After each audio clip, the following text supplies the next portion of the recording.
This week on the Computer Chronicles, a survey of cyber cafes. We'll take you to Harvard Square in Cambridge, Massachusetts to meet the founder of Cybersmith. We'll also visit a new internet cafe in San Francisco that's open 24 hours a day.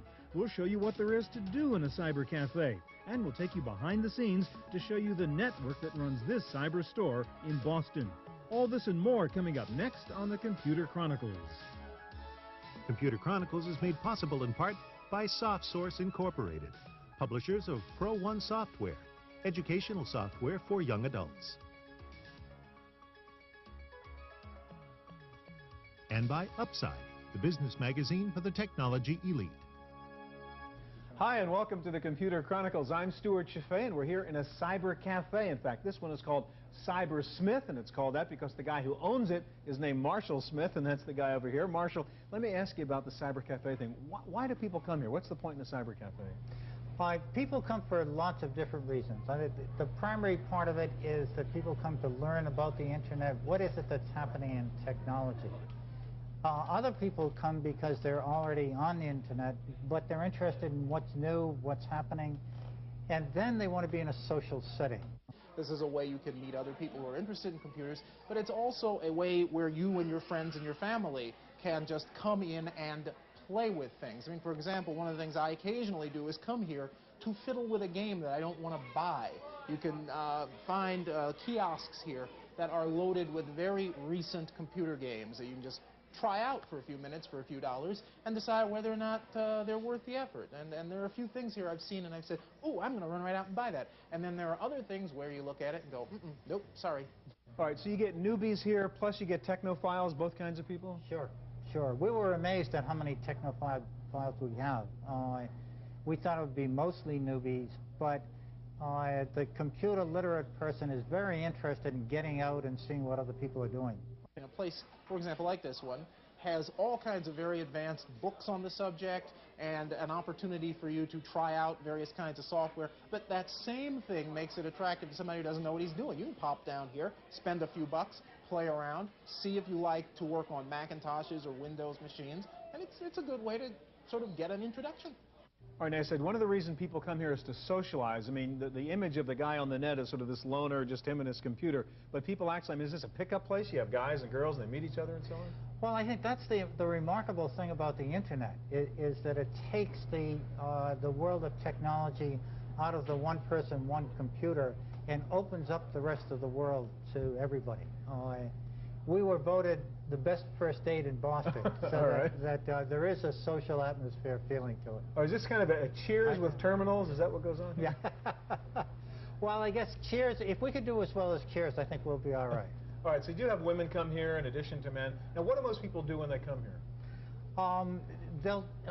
In this store, I think the primary thing is that people will sit down at the internet. Play with the internet, see what's happening, see what they can find, browse, or some will have a specific purpose. And you got these creativity stations here too. What's that about? That's where you can take a digital portrait of yourself, you can morph it, you can change it around, and then you can print it out on a t-shirt, on a mouse pad. People love that. You get to try software very cheaply. You get to see what other people are playing. You get to look at the books that are on display, and also sometimes I come here because you can get a really nice cup of coffee. You know, it's really great. It's flavorful and rich and very strong, and it keeps you awake all day long.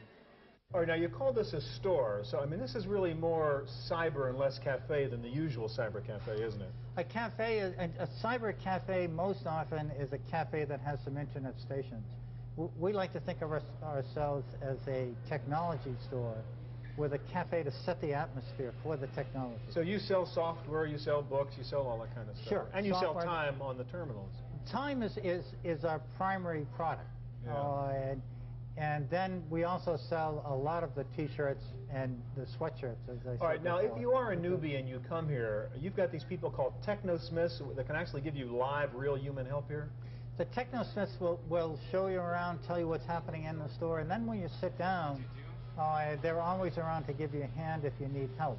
We also have one-on-one classes where you can learn about the internet, you can learn about technology.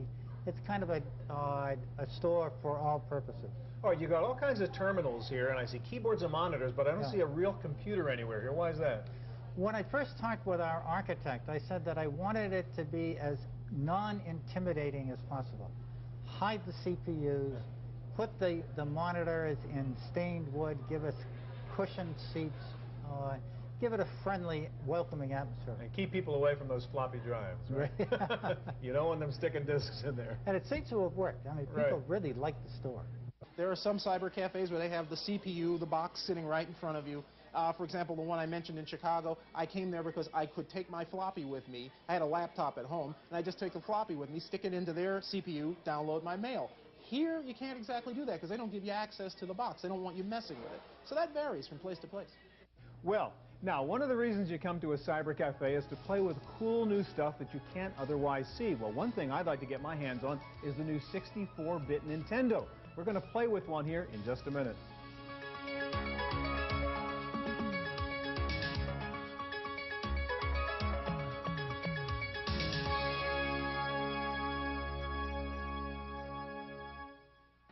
So this is the new Nintendo 64. It's the first 64-bit video game console. As you can see, it uses cartridges, not CD-ROMs, and this is the original Japanese version because it's just barely coming out in the United States now. You can see the Japanese language. Nintendo says this thing has the processing power of about 10 Pentiums, and Kate Schramm is one of the technosmiths here at CyberSmith. You guys are, in fact, the first ones in the country to actually have these, right? Yes, we are. Not even Toys R Us. We beat Toys R Us out for the rights to showcase it. Okay, so you can play the Nintendo 64 here, and the first game coming out with it is, of course, the 64-bit version of Mario. And show us what's different about this. Well, it is very three-dimensional. Mario has moving hands, moving head, he breathes.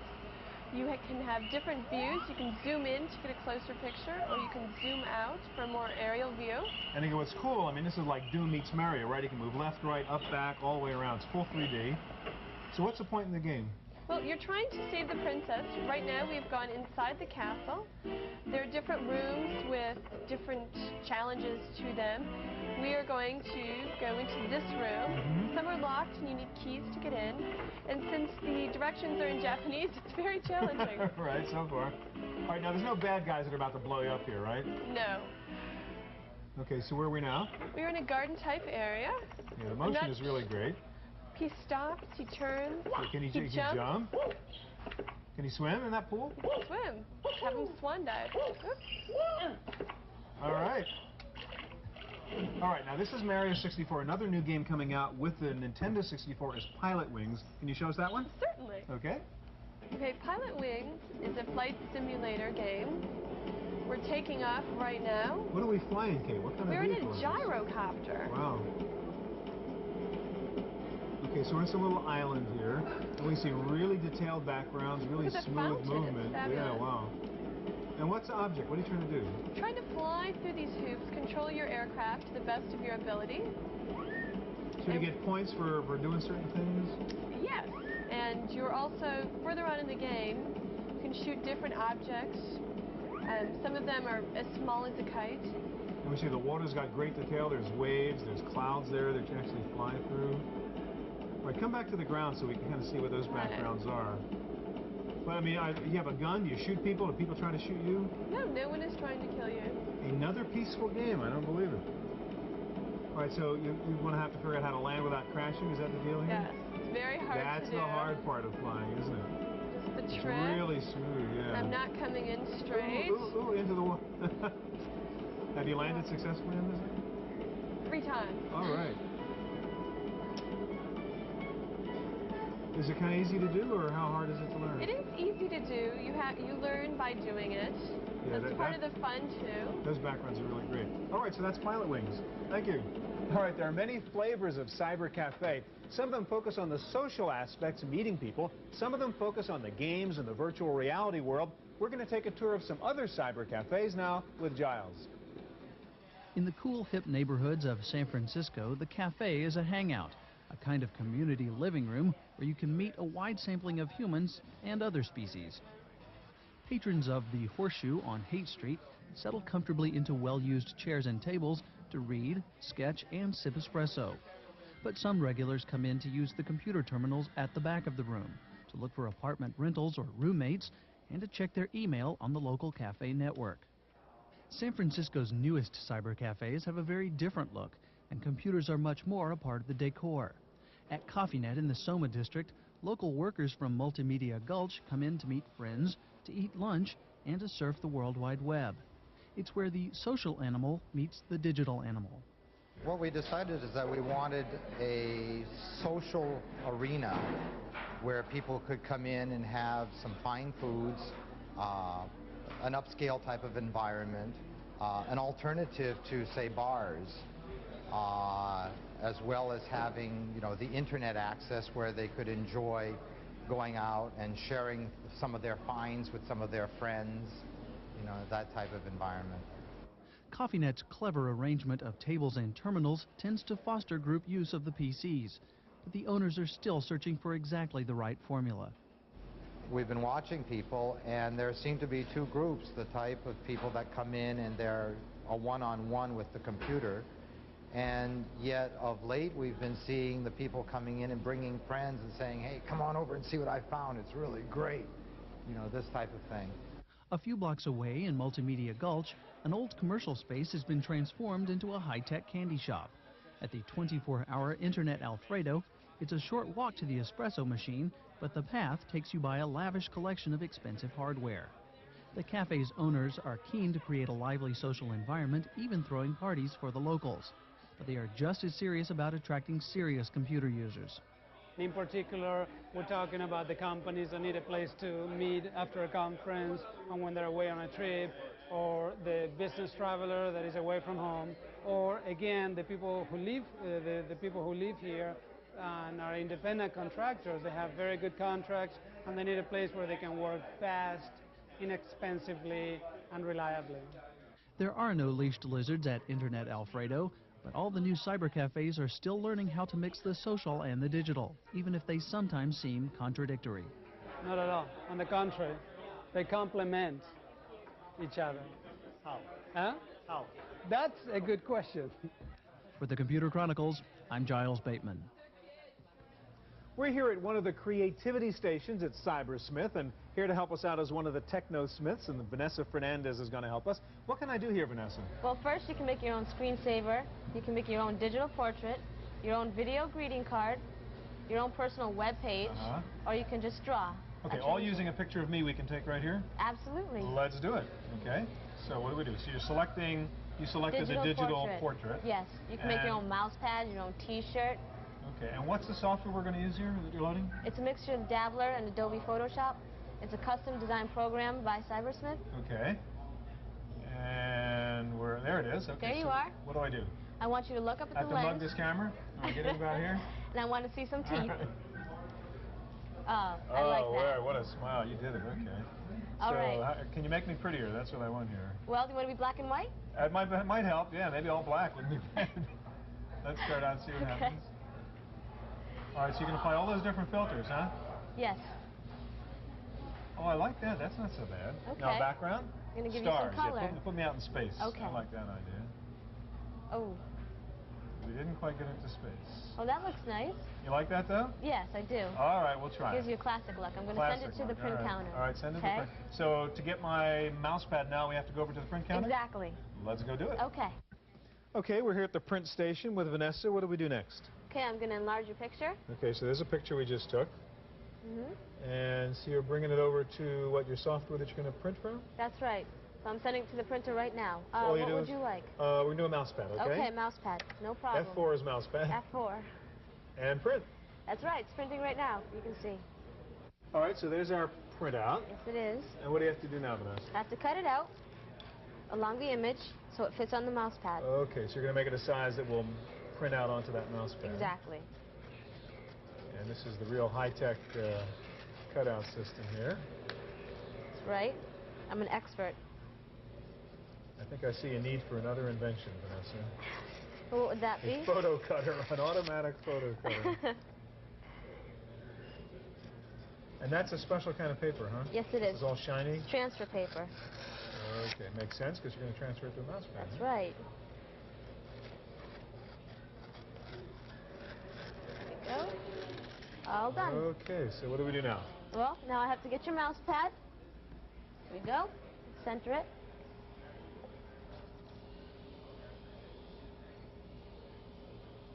It's going to take a couple seconds. It'll beep like that. And peel it off quick. There we go. It's hot. Ooh, okay, so there is my mouse pad. Very cool. Very cool indeed. Well, thank you very much. No problem. All right, so how does all this stuff work at a cyber cafe? All these computers are networked, so there's got to be a lot of wires somewhere. When we come back, we'll go to another cyber cafe location and see the guts of the operation.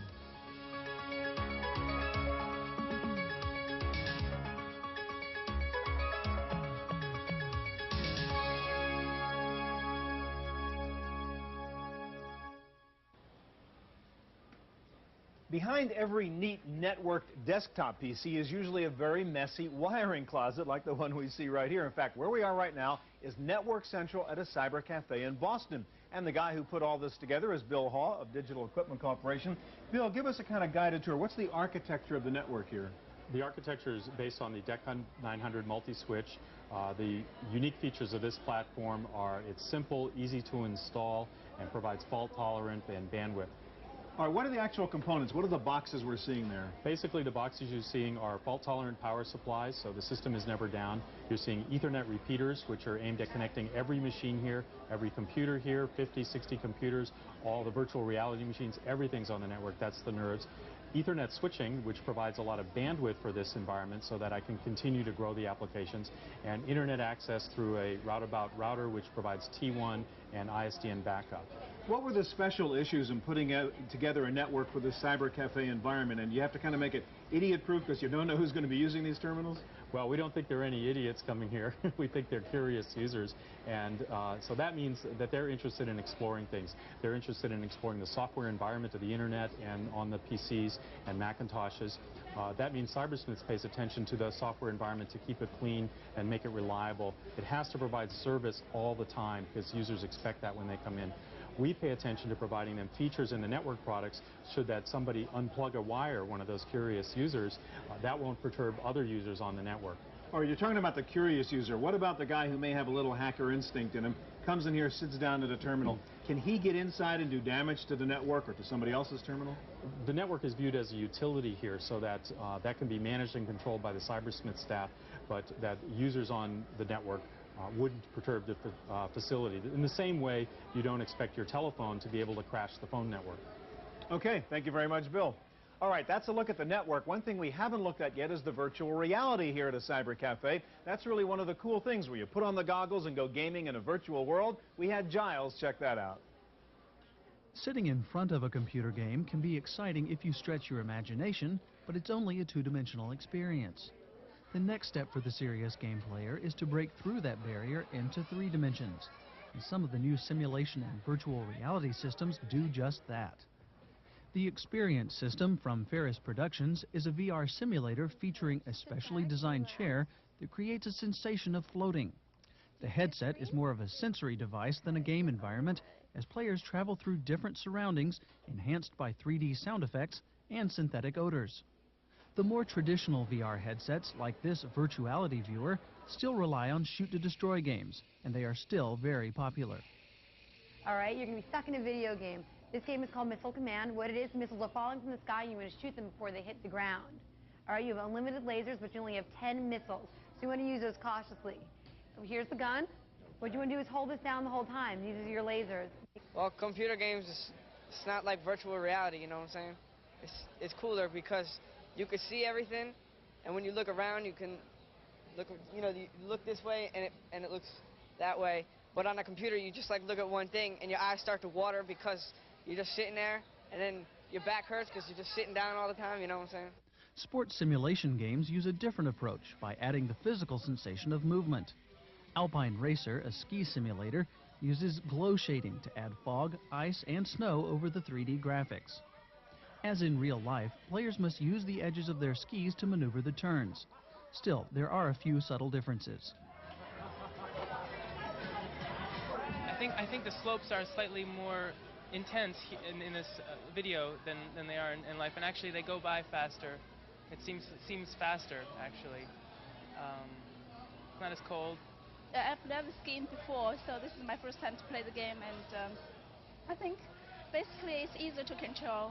Picture-perfect golf relies on thousands of photographs from courses around the world to bring the feel of the outdoors indoors. The game's electronic golf club reproduces the weight and feel of an outdoor club, and virtual golfers play directly to the screen, not through an animated figure. Is it a cafe, a computer center, or a VR playground? That may be the biggest question facing CyberCafe owners and visitors. But until customers show a clear preference for one or the other, CyberCafes may have to offer a taste of all three. For the Computer Chronicles, I'm Giles Bateman. What else can you do in a cyber cafe? Well, you can buy lots of neat stuff. They have computer magazines, all kinds of computer books, and they also have computer software. What's really cool here is not only can you buy computer software, you can actually try it before you buy it. And this is one of the CD-ROM demo stations here, and Chad is another technosmith who's going to help us. Chad, if I wanted to find out if I like the dig and whether or not to buy it, show the game to me. How do I run it here? Well, The Dig is a classic-style science fiction story where you command a team of NASA astronauts to take the shuttle up to investigate an asteroid that's on its way to impact the Earth. After they shift its course away and start investigating it, it turns into a giant spaceship which takes them light years from home to an alien planet, and that's when they have to try and figure out how to get home.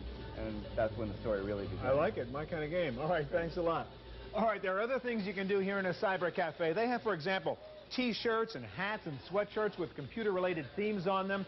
Also, you can go over here and play networked games like Doom and Descent with other people in the cafe or other people around the world for that matter.